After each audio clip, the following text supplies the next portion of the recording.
The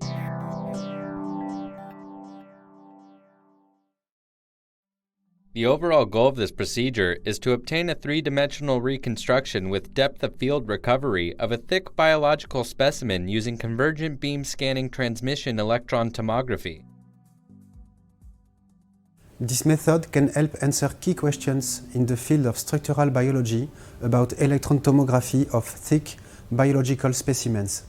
The main advantage of this technique is that images can be acquired in convergent bit mode and that data processing can be performed on most software dedicated to tomography.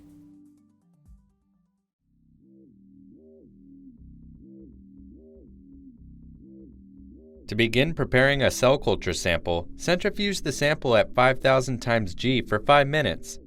Use these centrifugation parameters throughout sample preparation. Discard the supernatant and resuspend the cells in 1 milliliter of PBS enriched with 4% paraformaldehyde and 2% glutaraldehyde.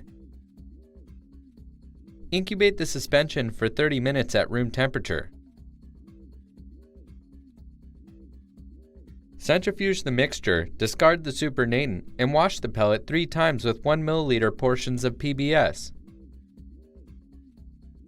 Using the same incubation conditions and washing procedure, incubate the pellet in 1 milliliter of PBS enriched with 1% osmium tetroxide and then in 1 milliliter of PBS enriched with 2% uranyl acetate. Next, cool the sample to 4 degrees Celsius. Dehydrate the pellet by successive incubations in increasingly concentrated ethanol solutions, maintaining the sample temperature of 4 degrees Celsius.